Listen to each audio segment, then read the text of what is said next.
लगभग 500 वर्षों के संघर्ष, प्रतीक्षा और संकल्प का रसपान अब होने जा रहा है। प्रभु श्री राम का भव्य और दिव्य मंदिर मर्यादापुरी अयोध्या में बन रहा है। हर मोड़ पर नई चुनौतियां आई, लेकिन राम भक्तों ने हर उस कठिनाई को पार किया जो राम काज में बाधा बन रही थी। इसी का परिणाम है कि आज अयोध्या वापस अपनी भव्यता और दिव्यता की ओर लौट रही है। और ये सब कुछ मुमकिन हो पाया उन सभी महानुभावों के जरिए जिन्होंने अपने योगदान से इस इंतजार को मंजिल तक पहुंचाया। तुलसी पीठाधीश्वर जगतगुरु रामभद्राचार्य जी हमारे साथ मौजूद हैं। सबसे पहले आपको अमृत महोत्सव की बधाई। क्या सुखद संयोग है कि रामलला विराज रहे हैं और अयोध्या में आपका अमृत महोत्सव। यह अमृत महोत्सव रामलला ही मना रहे हैं, मैं नहीं मना रहा हूँ। स्वयं रामलला ही कह रहे हैं कि उनकी जन्मभूमि के लिए मैंने गवाही दी थी, तो स्वयं रामलला ने हमारे उत्तराधिकारी को प्रेरणा दी कि जगत गुरु जी का अमृत महोत्सव यही मनाया जाए। आपने अब तक अयोध्या में कथा नहीं की थी, इस संकल्प पे रहना ये कितना मुश्किल था? बार बार हृदय में कैसे भाव उठते थे? कुछ नहीं, मैं जानता था संकल्प पूरा होगा। महाराज श्री, अब क्योंकि अयोध्या में रामलला अपने मंदिर में विराजने जा रहे हैं, भारत के सांस्कृतिक उत्थान के लिए कितना बड़ा क्षण है? बहुत महत्वपूर्ण क्षण है। इतना बड़ा क्षण त्रेता में ही आया था। 495 वर्ष बाद अपने निज मंदिर में भगवान का पहुंचना, ये इस अवसर, ये क्या सनातनियों के जीवन का सबसे बड़ा क्षण मान लें? सबसे बड़ा, सबसे सुखद, बड़ा क्या सुखद क्षण है, स्वाभिमान पूर्ण क्षण है। प्रसिद्ध भागवताचार्य देवकीनंदन ठाकुर जी हमारे साथ मौजूद हैं। देवकीनंदन जी, मथुरा में कथा करने वाले अयोध्या में आके कथा कर रहे हैं, कोई संकेत है क्या इसके? देखो, मैं तो दुनिया भर में कथा करता हूँ, ये तो राम जी ने निश्चय किया कि मैं इस समय पे आके यहाँ कथा करूँ, और जब राम जी का डिसीजन है तो राम जी के आगे तुम्हारी चले ना हमारी, तो हम तो आ गए। ये अनिश्चित कार्यक्रम जो निश्चित हुआ, मैंने कभी सोचा नहीं था। ये सरकार का धन्यवाद, योगी जी का धन्यवाद, प्रशासन का धन्यवाद, जिन्होंने मुझे अवसर दिया, वो भी इस टाइम पे दिया, तो आई एम लकी। लेकिन हाँ, अगर ये इशारा है तो ये इशारा मेरी तरफ से नहीं है, प्रकृति की तरफ से है। आपने कहा सरयू जी प्रसन्न है, तो फिर यमुना जी भी प्रसन्न नहीं मान ले? नहीं, अब सरयू जी प्रसन्न है, यानी कि प्रसन्नता से हमें यमुना जी प्रसन्न करनी है, ये बात है। अच्छा, क्योंकि आप जब ये वाली बात कहते हैं, और डोंगरे जी कहा करते थे, डोंगरे जी महाराज कहा करते थे कि राम कथा में कृष्ण कथा नहीं आती, लेकिन भागवत में राम कथा आती है। तो जो राम जी के पीछे चलता है उन्हें कृष्ण मिलते हैं। तो यहाँ से अब रास्ता जाएगा मथुरा? मुझे जो लग रहा है, जो इशारा हो रहा है, जो प्रकृति का निर्माण हो रहा है, निश्चित यही है कि हम अयोध्या से मथुरा की ओर कूच कर रहे हैं। 22 जनवरी के बाद हम इसकी चर्चा करेंगे। मुझे एक बात ये बताएं महाराज श्री कि अयोध्या आप आए, अयोध्या जिस तरह से विलगा दी गई थी, भुला दी गई थी, बिसरा दी गई थी, और अब जो अयोध्या का पुनर्वैभव आप देख रहे हैं, किस तरह की अनुभूति है? योगी जी की देन, मोदी जी की देन।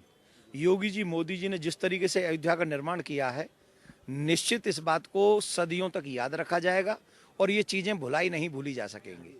ऐसी सरकारें आजादी के बाद से बनी, अगर वो ऐसा कर लेती तो और भी अच्छा होता। पर आगे अपने तीर्थों का विकास का मतलब है भारत विश्वगुरु होना। अगर अयोध्या का निर्माण होगा, काशी का निर्माण होगा, मथुरा का निर्माण होगा, तो क्या होगा? भारत की संप्रदाय का, भारतीय संस्कृति का निर्माण होगा, और भारतीय संस्कृति ही, संस्कार ही हमारे सबसे बड़ी ताकत है, धन है हमारे पास में। अदालत के तो मामले रहे हैं, इच्छा शक्ति की कितनी बड़ी भूमिका होती है? इच्छा शक्ति की कितनी यहाँ पर चर्चा होनी चाहिए? इच्छा शक्ति से ज्यादा कुछ नहीं है। इच्छा शक्ति थी नहीं हमारे सनातन के लिए पहले, तब हमारा ये बुरा हाल हुआ। अब इच्छा शक्ति जगी है तो अभी इतना अच्छा होगा। राम जन्मभूमि पर मंदिर निर्माण का स्वप्न जिन लोगों के प्रयास और पराक्रम से साकार हो रहा है, उनमें अन्नू भाई सोमपुरा भी शामिल हैं। उन्होंने 33 साल पहले मंदिर निर्माण के लिए पहली छेनी चलाई थी। राम मंदिर, अयोध्या, जय श्री राम, बस यही तो संघर्ष के बाद हमारे आराध्य उस मंदिर में विराजमान हो रहे हैं। दरअसल जो जहां उनको होना चाहिए था, लेकिन देखिए 500 वर्षों के बाद ही सही, जीत तो रामलला की हुई है, लेकिन इस जीत में कैसे जीते हैं? अकेले नहीं जीते हैं। और मंदिर बनने से मतलब शुरू होने से लेके आज तक का सफर इतना आसान भी नहीं रहा, लेकिन सब जानना चाहते हैं हर पल हर घंटे की वो स्टोरी। तो आइए आपको ये भी बताते हैं कि कैसे ये मंदिर जो खूबसूरत इस वक्त आपको दिखाई दे रहा है, जिसकी चहुं ओर चर्चा है, जो ऐसा कहा जा रहा है कि विश्व में अपने तरह का एक अप्रतिम मंदिर होने जा रहा है, उसकी शुरुआत कैसे हुई, उसकी शिला किसने रखी? तो आपको बता दें कि जो मंदिर का डिजाइन है वो चंद्रकांत सोमपुरा जी ने बनाया है, ये तो सब जानते हैं। लेकिन इस वक्त हम जिनके साथ हैं वो है अनंत राय जी सोमपुरा जी, और प्यार से इन्हें अनूप भाई भी कहते हैं यहाँ पर, जो इस वक्त हमारे साथ हैं। और अयोध्या से इनका इनके घर वालों से ज्यादा नाता है, ये भी सच है। इस वक्त इनकी फैमिली भी हमारे साथ है, और सबसे बड़ी बात है कि जनरेशन हमारे साथ है। इनकी बेटी हमारे साथ है और इनकी बेटी की बेटी इनके साथ है। यानी कितने गर्व की बात है कि ये पीढ़ियां अपने नानू को देखकर प्रसन्न हो रही होंगी कि देखिए आज जो इतना भव्य मंदिर है, जिसकी पूरी दुनिया में चर्चा हो रही है, जिसके लिए इतनी तैयारियां हो रही हैं, उसकी शुरुआत हमारे नानू ने की है। तो आइए शुरुआत करते हैं अनूप जी के साथ। और अनूप जी, वो पहला पत्थर रखना और आज इस भव्यता को देखना, कैसा महसूस करते हैं इस वक्त आप आज? ऐसा है कि हम अहमदाबाद से चले थे जब कारीगरियाँ आने के तैयार नहीं थे। इसके बाद हमारा छोटा भाई और हमारा एक लड़का, हम तीनों आए, 1990 से आए थे। हम आए जब यहाँ पत्थर नहीं आया था। इसके बाद 2 पत्थर यहाँ से लाए गए, इसी के ऊपर पहले छेनी चलाई। इसमें ब्रह्म जी महाराज भी थे, नृत्य गोपाल दास भी थे, पूजा पाठ किया। उसके बाद पहला पत्थर वही हमने चालू किया। उसके बाद 10 दिन के बाद एक पत्थर की गाड़ी आई। फिर कारीगर को भी लगा कि ये लोग गए, इनको तो कुछ हुआ नहीं है, तो फिर कारीगर भी आस्ते आस्ते आना चालू किया। अच्छा, मतलब जब आप आए थे तब लोग डरते थे कारीगर की, अयोध्या में इतना संवेदनशील माहौल है और वहां हम कैसे जाएं और मंदिर का डिजाइन शुरू करें। लेकिन अनूप भाई ने जो सिलसिला शुरू किया उस शिला को रखने के साथ, वो अनवरत जारी है, अब भी जारी है, आगे भी जारी रहेगा। लेकिन देखिए कैसे कैसे लोग जुड़ते चले गए और ये खूबसूरत भव्य मंदिर बनता चला गया। जी अनूप जी। इसके बाद आस्ते आस्ते कारीगर में संख्या 150 आदमी की बन हो गई और मंदिर का काम स्टार्ट किया। तो आज तक चल ही रहा है। आज मेरे को 34 साल हो गया। मैं आया था जब 48 साल का था, आज 84 साल का हूँ। फिर भी काम देख रहा हूँ और काम हो भी रहा है। 38 साल के थे? 48 48 साल के थे, तो अब 84 के हैं। यानी 48 से 84 तक का सफर ऐसे ही नहीं है दर्शकों। और आपको ये भी बता दें कि अभी भी सुपरवाइज कर रहे हैं ये जो मंदिर का काम चल रहा है। जो खूबसूरत नक्काशी आप देख रहे हैं, डिजाइन आप देख रहे हैं, एक एक पत्थर पर, एक एक बारीक नक्काशी पर नजर रहती है अनूप भाई की। जी, इसके बाद फिर भी काम देख रहा हूँ और मैंने तय किया था कि राम मंदिर बना के लौटूंगा, नहीं तो मरूंगा भी वहीं, जीऊँगा भी वहीं। लेकिन मेरा आस्था था वो मेरा पास पूरा हो चुका है।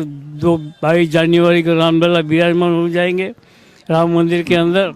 तो मुझे बहुत खुशी हो रही है, मेरा जीते जीते मंदिर बन गया, बहुत खुशी की बात है। अभी और वक्त लगेगा इसमें, अभी थोड़ा समय लगेगा तैयार होने में ना? 3-4 साल और भी लगेगा। अभी काम बहुत बाकी है। मंदिर का काम कभी पूरा होता ही नहीं है, मंदिर का काम हमेशा चालू रहता है। अनूप भाई, कितनी बातें हो रही हैं, आपने इतनी मेहनत से बनाया। आपने कहा कि 48 से 84 वर्ष तक होने तक आपका ये सफर, यहाँ कई तरह के हर अच्छे और बुरे मौसम से गुजरे हैं आप। और लोग बोलते हैं मंदिर अधूरा है और प्राण प्रतिष्ठा को लेके इतने सवाल उठ रहे हैं। अनूप भाई, सबको देखते हैं, दिल में तकलीफ होती है या क्या विचार आते हैं? ऐसा तो मंदिर बन गया है, गर्भगृह तो हो ही गया है, रामलला को बिठा भी दिया है राम गर्भगृह के अंदर। लेकिन जो काम बाकी है वो आस्ते आस्ते वो होता ही रहता है। वो तो ऐसे ही होता है कि मंदिर अधूरा रहता है, राम भगवान को प्रवेश करा देते हैं मंदिर के अंदर, ये काम चालू ही रहता है। तो ये बात मैंने इसलिए कही दर्शकों की, अभी जब ये चर्चा शुरू हुई कि अधूरे मंदिर में वास्तु के हिसाब से दोष होते हैं और इसे भगवान को स्थापित नहीं करना चाहिए। लेकिन सोमनाथ का जब मंदिर बना वो भी कहते हैं कि ऐसे अधूरा था जानकार। अनूप भाई जी, आप बोलेंगे इस पर कुछ? नहीं तो हमने काम किया है, सोमनाथ मंदिर के अंदर भी काम किया था। हम उस टाइम पढ़ भी रहे थे और काम भी कर रहे थे, काम भी सीख रहे थे, तो हमको भी बहुत खुशी होती थी। आपको ऐसा लगता है कुछ अनिष्टकारी होता है, कुछ विनाश होता है जब इस तरह का, कुछ ऐसा लगता है आपको? ऐसा कुछ नहीं होता है, क्योंकि जो अधूरा मंदिर होता है उसमें प्रवेश तो किया जाता है, भगवान को बिठा दिया जाता है, लेकिन उसकी प्रतिष्ठा नहीं होती है। जो प्राण प्रतिष्ठा करते हैं वो प्राण नहीं पूरा जाता है, लेकिन भगवान को वहाँ बिठा देते हैं। उसके बाद मंदिर कंप्लीट हो जाता है, उसके बाद प्राण प्रतिष्ठा होती है। तो अभी यहाँ राम मंदिर में हो रही है, तो कोई ऐसी संकट की बात नहीं है? ऐसा कोई नहीं है। ऐसा कह मंदिर तो बन ही गया है, और जो शिखर बाकी था वो भी बन गया है। भाई गर्भगृह तो बन गया है, भगवान जहाँ बैठेंगे वो तो बन गया है। और हम भी जब घर बनाते हैं तो फिर बाद में और कई फ्लोर बनाते रहते हैं, चलते रहते हैं, उससे क्या फर्क पड़ता है।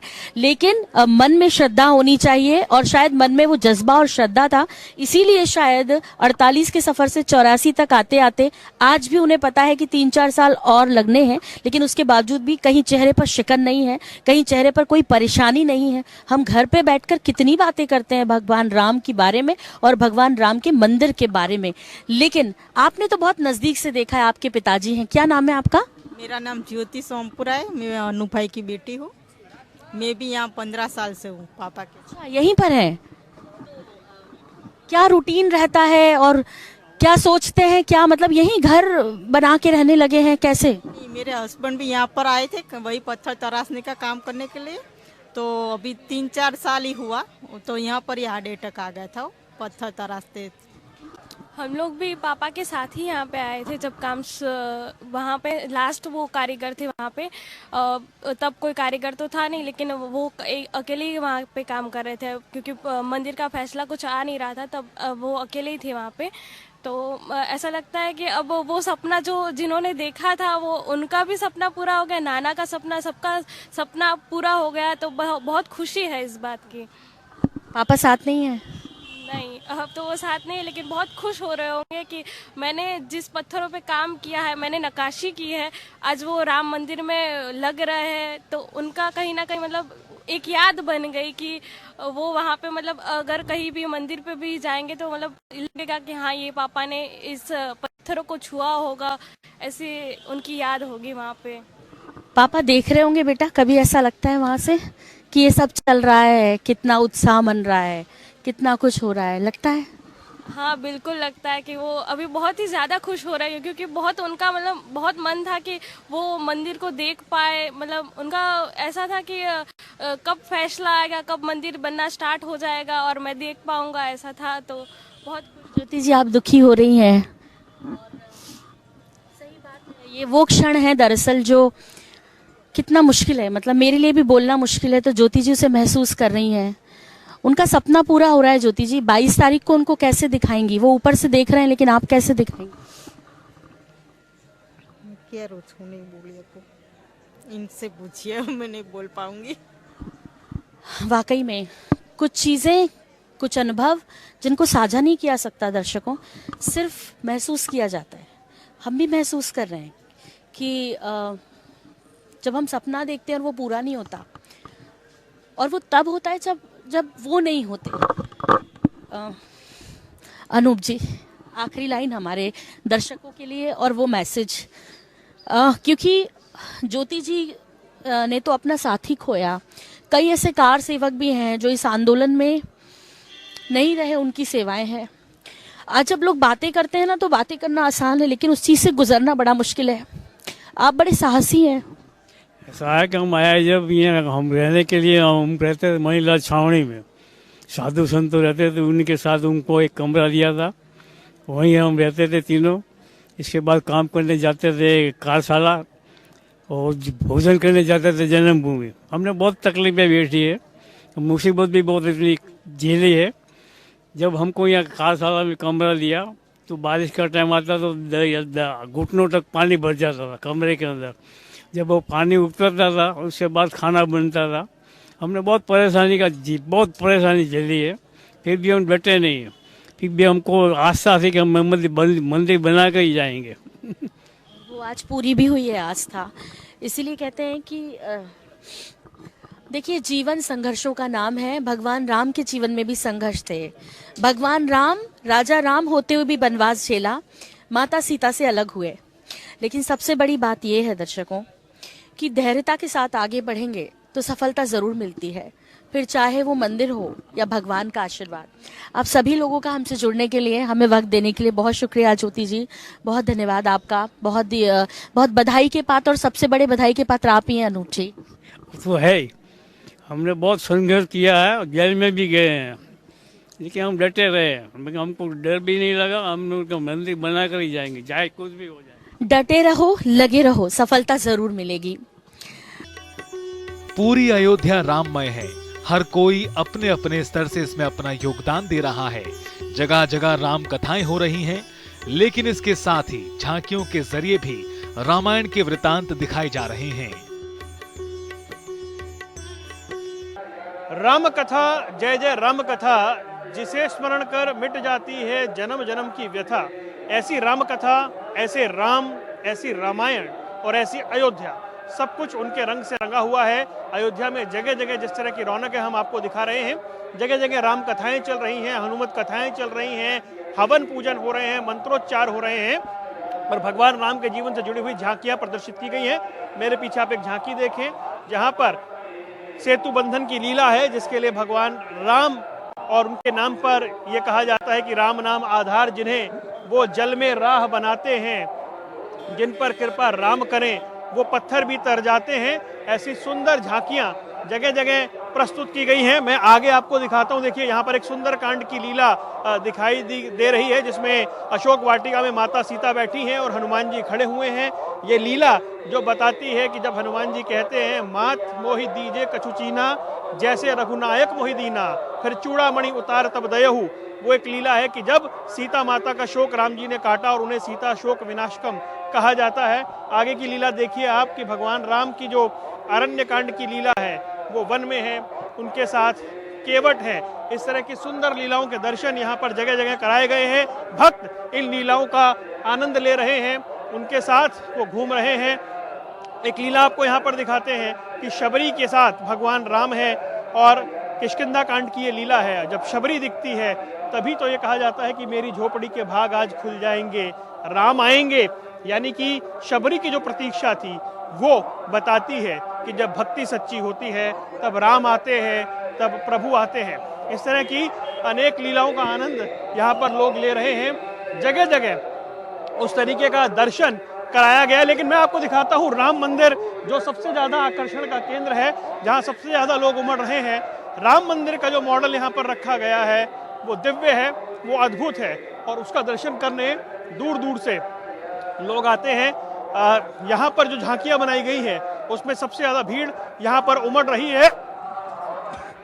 और आप देखें, बिल्कुल वैसी की वैसी प्रतिकृति बनाई गई है। सबसे पहले सिंह द्वार है, नृत्य मंडप है, रंग मंडप है, कूड़ मंडप है, प्रार्थना मंडप है, फिर गर्भगृह है और उसका शिखर है। जो 360 फीट की ऊंचाई का मंदिर है उसकी प्रतिकृति यहाँ पर दर्शाई गई है।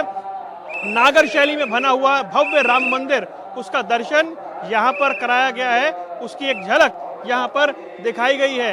ये आप तस्वीरों में देखिए तो इस तरीके से अयोध्या की एक झलक है। और पीछे लोग जो हैं वो लगातार दर्शन करने भी आ रहे हैं, वो तस्वीरें खिंचवा रहे हैं। अयोध्या राममय है और राम कथा का वो सुंदर दर्शन यहाँ पर सबको कराया गया है।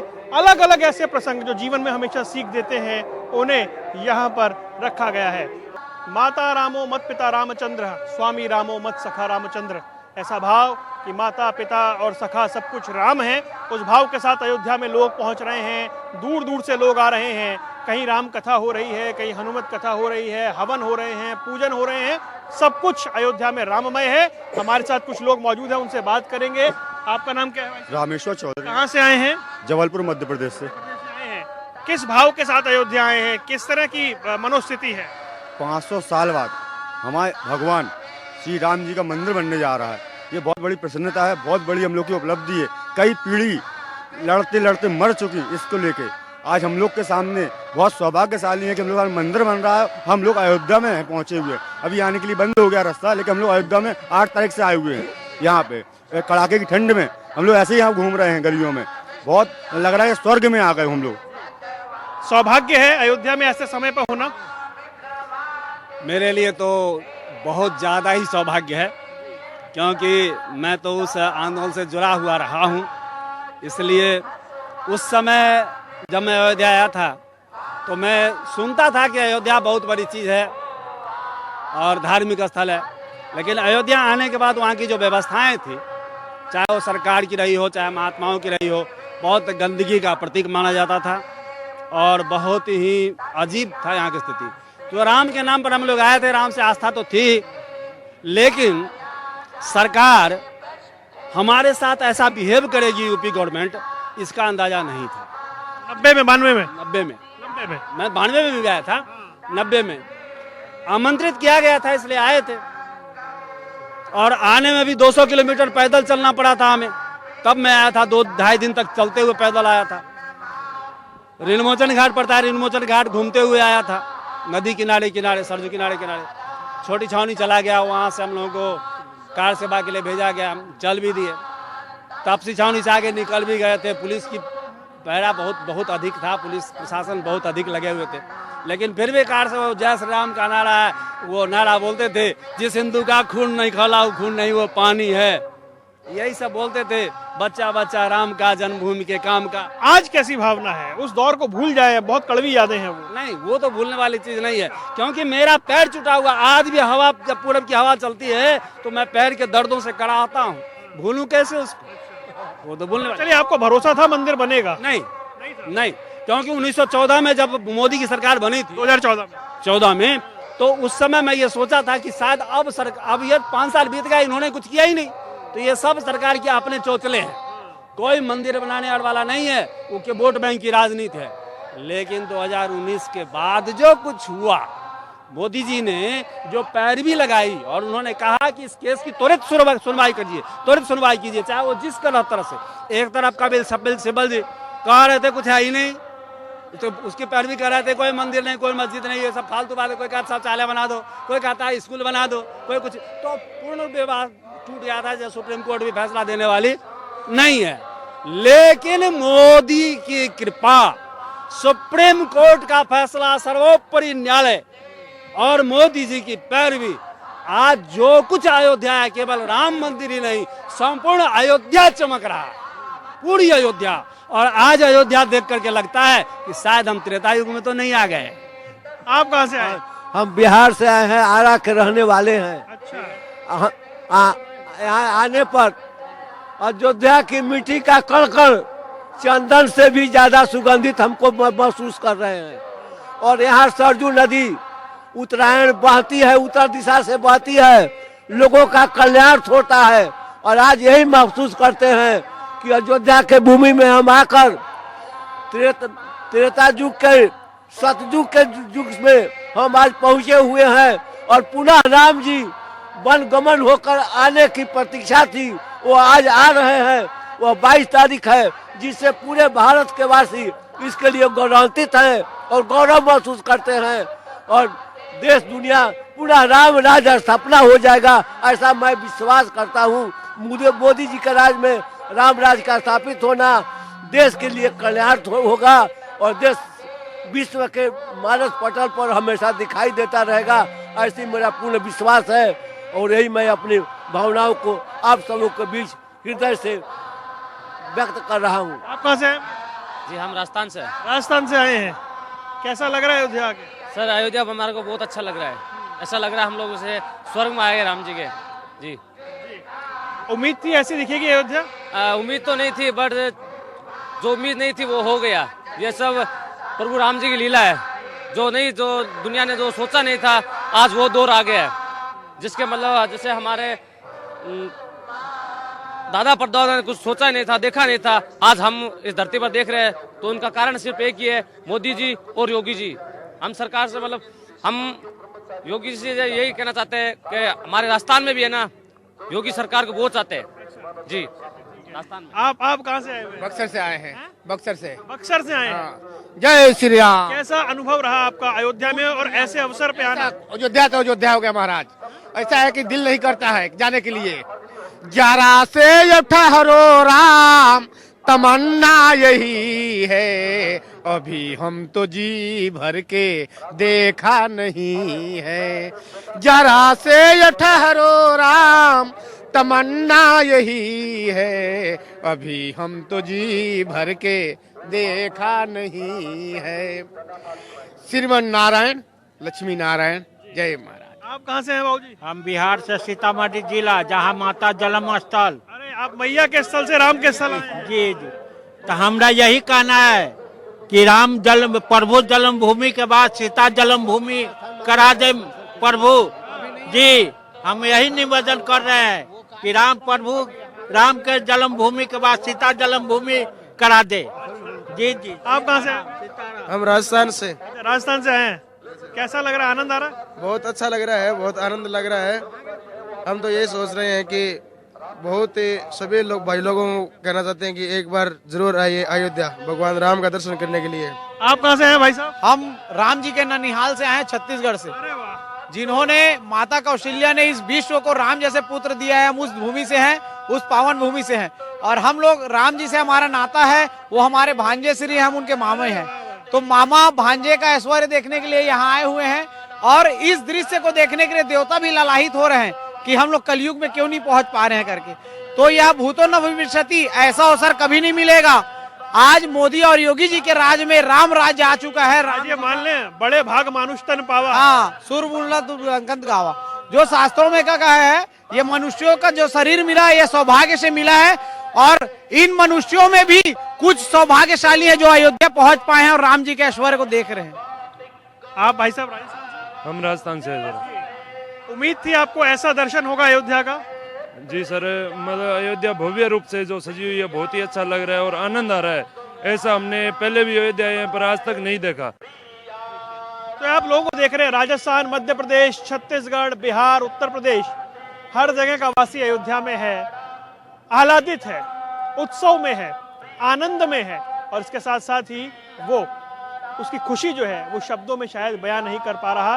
राम करुणा के सागर हैं, करुणा निधान है और करुणा निधान की जब चर्चा होती है तो बरबस किसी की आंखें गीली हो जाती हैं, कोई उत्साह में आ जाता है, कोई आनंद में आ जाता है।